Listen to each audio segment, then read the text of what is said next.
Welcome back to another video. Hope you guys are all well. So guys, आज की video में मैं आपको क्लाउडफ्लेयर वर्डप्रेस के साथ कनेक्ट करने का मेथड शेयर करने वाला हूं कि आप अपनी वर्डप्रेस साइट को क्लाउडफ्लेयर के साथ कैसे कनेक्ट कर सकते हैं। तो वीडियो को आपने एंड तक जरूर देखना है, और अगर आपने अभी तक वीडियो को लाइक नहीं किया तो जल्दी से कर लें और चैनल को सब्सक्राइब करके बेल नोटिफिकेशन को ऑन कर लें ताकि इसी तरह की अमेजिंग वीडियोस की नोटिफिकेशन आपको मिलती रहे। सो गाइस, यहाँ पे मैंने ऑलरेडी क्लाउडफ्लेयर ओपन किया हुआ है, आप यहाँ पे देख सकते हैं। क्लाउडफ्लेयर आपने ओपन कर लेना है, उसके बाद आपने इसको कनेक्ट कैसे करना है अपने वर्डप्रेस साइट के साथ, वो कंप्लीट मेथड इस वीडियो के अंदर आपने देख लेना है। आप ब्लॉगर के साथ भी क्लाउडफ्लेयर लगा सकते हैं, लेकिन ब्लॉगर में आपको इतनी ज्यादा नीड नहीं होती है क्लाउडफ्लेयर लगाने की। लेकिन अगर आप लगाना चाहते हैं तो सेम ही आपको प्रोसेस को फॉलो करना है। यहाँ पे गाइस सबसे पहले तो आपको साइन अप का ऑप्शन मिलेगा, इस पर आपने क्लिक करना है। देन आपको यहाँ पे कुछ ऑप्शंस मिलेंगे जिसके अंदर फ्री, प्रो, बिजनेस और इंटरप्राइज है। आपने यहाँ पे फ्री को सिलेक्ट करना है, तो यहाँ पे आपने ऐड अ वेबसाइट पर क्लिक करना है। नेक्स्ट अब आपको यहाँ पे ईमेल अपना ऐड करना है, उसके बाद यहाँ पे पासवर्ड ऐड करना है। देन आपको यहाँ पे वेरीफाई करवा लेना है और आपको यहाँ पे साइन अप पर क्लिक कर लेना है। आपका अकाउंट जो है यहाँ पे क्रिएट हो जाएगा।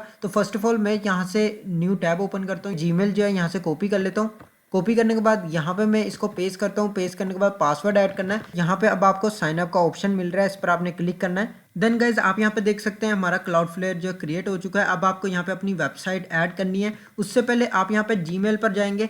जीमेल ओपन करने के बाद आपको एक मेल रिसीव होगी जिस पे आपने क्लाउडफ्लेयर जो है उसकी ईमेल आपने वेरीफाई करवा लेनी है। यहाँ पे आप देख सकते हैं क्लाउडफ्लेयर की ईमेल, इस पर आपने क्लिक करना है। देन यहाँ पे आप क्लिक करेंगे, आपका जो क्लाउडफ्लेयर का अकाउंट है वो वेरीफाई हो जाएगा। ऐड अ वेबसाइट पर क्लिक करना है। तो यहाँ पे अब आपने अपनी वेबसाइट का यूआरएल जो है ऐड कर देना है। जैसे कि आप यहाँ पे देख सकते हैं, यहाँ पे आपको बॉक्स मिल जाएगा, इसके अंदर आपने यूआरएल पेस्ट करना है। तो मैं यहाँ से अपनी वेबसाइट पर जाता हूँ और यहाँ से मैं इसका यूआरएल कॉपी करता हूँ। देन यहाँ पे आपने इसको पेस्ट कर देना है। पेस्ट करने के बाद आपने क्या करना है, HTTPS यहाँ से रिमूव कर देना है, अदरवाइज इसको ऐड भी कर सकते हैं। लेकिन यहाँ पे आप देख सकते हैं ये एग्जाम्पल के तौर पर इन्होंने दिखाया हुआ है। देन आपने कंटिन्यू पर क्लिक कर देना है। अब गाइज यहाँ पे आपको कुछ स्टेप्स यहाँ पे मिलेंगे जिसके अंदर प्रो और बिजनेस है। आपको यहाँ पे स्क्रॉल डाउन करना है, यहाँ पे आपको फ्री का ऑप्शन मिलेगा, आपने यहाँ पे फ्री पे सिलेक्ट करना है। देन आपने कंटिन्यू पर क्लिक कर देना है। यहाँ पे अब आपको कुछ सेटअप करने हैं। यहाँ पे आप देख सकते हैं DNS रिकॉर्ड, जिसको अब आपने यहाँ पे फिलअप करना है। तो उसके लिए आप यहाँ पे स्क्रॉल डाउन करेंगे, आपको यहाँ पे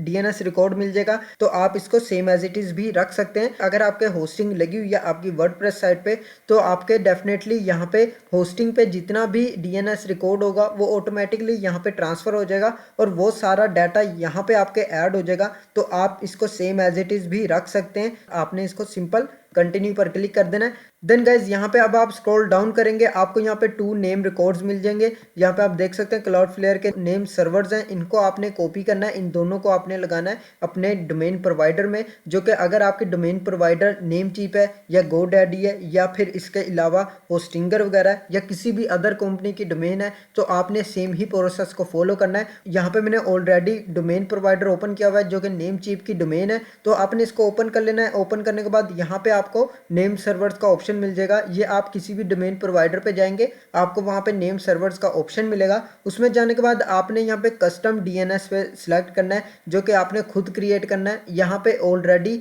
होस्टिंग के लगे हुए नेम सर्वर्स, इनको आपने यहाँ से रिमूव कर देना है। इनको यहाँ से रिमूव करने के बाद यहाँ पे आपने ऐड कर लेने हैं क्लाउडफ्लेयर के नेम सर्वर, जैसे कि मैं आपको करके भी दिखा देता हूँ। यहाँ पे आप क्लाउडफ्लेयर पे आएंगे, फर्स्ट वन कॉपी करेंगे, वापस आएंगे, यहाँ पे आपने डोमेन प्रोवाइडर में पेस्ट कर देना है। फर्स्ट नेम सर्वर पेस्ट हो गया, अब आपने सेकंड वन कॉपी करना है। सेकंड कॉपी करने के बाद अब आप वापस आएंगे और यहाँ पे आपने सेकंड सर्वर में ऐड कर देना है। तो सेम एज इट इज़ आप यहाँ पे स्क्रीन पे देख सकते हैं, ऐसे आपने इनको ऐड कर लेना है। नेम सर्वर्स ऐड करने के बाद आपने सेव पर क्लिक करना है। अब बहुत सारे लोगों को लगेगा कि होस्टिंग यहाँ से कनेक्ट नहीं होगी और होस्टिंग यहाँ से रिमूव हो जाएगी, तो आपने उसका क्या सोल्यूशन करना है वो भी मैं आपको मेथड शेयर कर देता हूँ। यहाँ पे अब आप वापस आएंगे, या अब आपने दोनों नेम सर्वर्स ऐड कर लिए हैं।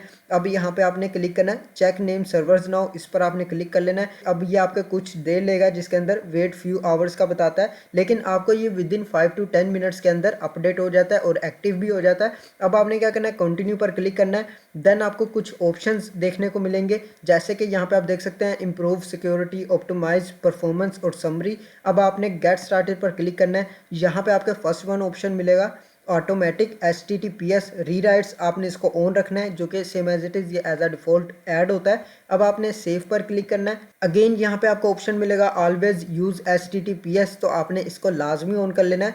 तो ये ऑन करने के बाद अब आपने अगेन सेव पर क्लिक करना है। देन आपको यहाँ पे ऑप्शन मिलेगा ऑप्टिमाइज परफॉर्मेंस, ये ब्रॉडली यहाँ पे लिखा हुआ है, आपने इसको भी ऑन ही रहने देना है, इसको ऑफ नहीं करना है, आपने सेव पर क्लिक करना है। देन गाइज यहाँ पे अब आपके सब कुछ सेटिंग्स होने के बाद फिनिश पर क्लिक करेंगे, ये अब आपके सेटिंग्स कंप्लीट हो चुकी हैं। अब आप स्क्रॉल डाउन करेंगे, यहाँ पे आप again check name servers now पर क्लिक करेंगे तो ये ऑलरेडी यहाँ पे सबमिट हुआ हुआ है। अब आपको जस्ट यहाँ पे कुछ देर तक वेट करना है। उससे पहले आपको एक चीज़ और बता दूं, आप डीएनएस में आएंगे, डीएनएस पर आने के बाद यहाँ पे आपको ऑप्शन मिल रहा है रिकॉर्ड्स का, इस पर आपने आ जाना है। स्क्रॉल डाउन करेंगे, यहाँ पे आपको दो बातों का ख्याल रखना है कि यहाँ पे आप देख सकते हैं नेम सर्वर यहाँ पे कोई भी नहीं बना हुआ है जो आपकी होस्टिंग को कनेक्ट करता है क्लाउडफ्लेयर के साथ। अगर आप उसको नहीं करेंगे तो आपकी होस्टिंग बंद हो जाएगी और आपकी वेबसाइट ओपन नहीं होगी और वहाँ पे शो भी नहीं होगी। तो आपने क्या करना है, यहाँ पे दो नेम सर्वर लाजमी बनाने हैं। मैं आपको यहाँ पे दिखा भी देता हूँ, यहाँ पे भी आप देख सकते हैं इसमें ए रिकॉर्ड भी बना हुआ है और यहाँ पे सी नेम रिकॉर्ड भी बना हुआ है और यहाँ पे आप देख सकते हैं TXT भी लगा हुआ है। लेकिन जस्ट आपके एक चीज़ मिसिंग है जो कि होस्टिंग है। होस्टिंग के नेम सर्वर कहाँ पे यूज़ करने हैं वो भी अब आपने मेथड देख लेना है।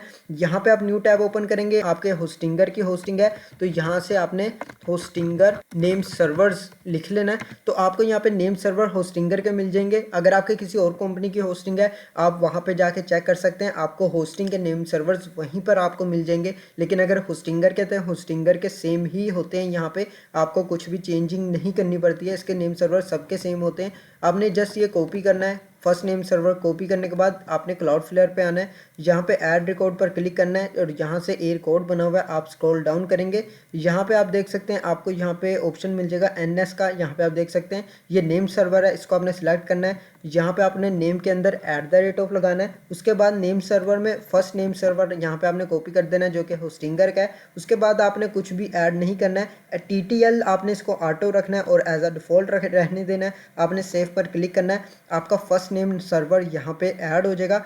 यहाँ पे आप देख सकते हैं ये फर्स्ट नेम सर्वर ऐड हो गया। अब आपने सेकंड वन कॉपी करना है, यहाँ पे आप सेकंड वन कॉपी करेंगे, वापस बैक आएंगे और यहाँ पे आपने ऐड रिकॉर्ड पर क्लिक करना है। यहाँ से भी आपने NS जो है यहाँ पे सिलेक्ट कर लेना है, आप यहाँ पे देख सकते हैं। अब आपने @ फिर से लगाना है और नेम सर्वर में आपने यहाँ पे सेकंड नेम सर्वर यहाँ पे ऐड कर देना है। इस तरह आपकी साइट जो है यहाँ पे कनेक्ट हो जाती है और आपकी होस्टिंग भी कनेक्ट रहती है। अगर आप इज़ोइक के साथ इसको कनेक्ट कर रहे हैं तो आपने क्लाउडफ्लेयर इज़ोइक में जाके सिलेक्ट करना है, वहाँ पे आपने जस्ट क्लाउडफ्लेयर का लॉगिन एक्सेस दे देना है। वहाँ पे जैसे ही आप क्लाउडफ्लेयर को लॉगिन करेंगे तो ऑटोमेटिकली क्लाउडफ्लेयर जो कनेक्ट हो जाएगा आपकी इज़ोइक के साथ और क्लाउडफ्लेयर आपकी वेबसाइट और होस्टिंग के साथ भी कनेक्ट रहेगा। जैसे कि मैंने आपको यहाँ पे मेथड बताया कि NS रिकॉर्ड आपको लाजमी बनाने, ये दोनों बनाने के बाद आपकी होस्टिंग भी क्लाउडफ्लेयर के साथ कनेक्ट हो जाती है और आपकी वेबसाइट भी परफेक्टली वर्क करती है। तो ये आपने सिंपल से मेथड्स यूज करने हैं। अब यहाँ पे आप देख सकते हैं यहाँ पे अभी ये सर्टिफाइड नहीं हुआ है और क्योंकि अभी आपका क्लाउडफ्लेयर यहाँ पे वेरीफाइड नहीं हुआ है तो मैं यहाँ पे थोड़ी देर तक वेट करता हूँ। जैसे ही यहाँ पे एक्टिव आ जाता है आपको यहाँ पे ऑप्शन आ जाएगा एक्टिव का। अभी यहाँ पे ये पेंडिंग नेम सर्वर अपडेट दे रहा है तो आपको यहाँ पे कुछ देर तक वेट करना है। 5 to 10 मिनट्स के अंदर आपकी साइट जो यहाँ पे लाइव हो जाती है और कनेक्टेड हो जाती है। तो मैं यहाँ पे कुछ देर तक वेट करता हूँ। सो गाइस यहाँ पे अब आप देख सकते हैं क्लाउडफ्लेयर यहाँ पे एक्टिव हो चुका है, आपको यहाँ पे दिख भी रहा होगा। इसके बाद यहाँ पे आपको मेल भी रिसीव हो जाएगी, यहाँ पे आप देख सकते हैं स्टेटस एक्टिव हो चुका है। तो क्लाउडफ्लेयर एक्टिव करने के बाद वेबसाइट को ओपन करेंगे, यहाँ पे आपने DNS में आ जाना है। जैसे ही आप DNS में आएंगे आपके जो भी इशू यहाँ पे साइड पे शो हो रहे थे वो अब आपके यहाँ पे क्लियर हो जाएंगे, यहाँ पे आप देख सकते हैं। तो आपने सिंपल यही प्रोसेस को फॉलो करना है, आपका अकाउंट जो है यहाँ पे एक्टिव हो जाएगा।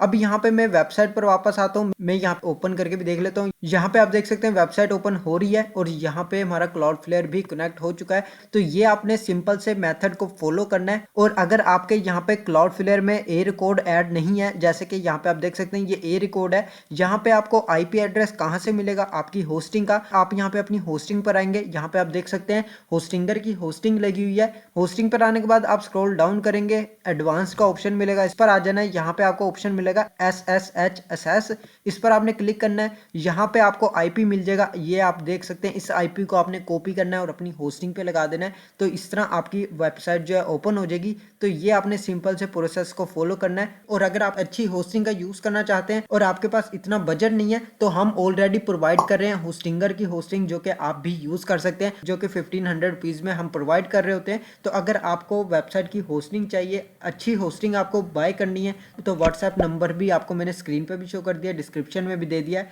आप जाके कॉन्टैक्ट कर सकते हैं। उम्मीद करता हूँ आज की वीडियो बहुत ज़्यादा हेल्पफुल होगी। तो आज के लिए बस इतना ही। अगर आपको वीडियो अच्छी लगे तो लाइक का बटन प्रेस कर दें और चैनल को सब्सक्राइब करके बेल नोटिफिकेशन को ऑन कर लें, ताकि इसी तरह की अमेजिंग वीडियोस की नोटिफिकेशंस आपको मिलती रहे। मैं मिलता हूँ आपको नेक्स्ट वीडियो में नेक्स्ट टॉपिक के साथ। अल्लाह हाफिज़।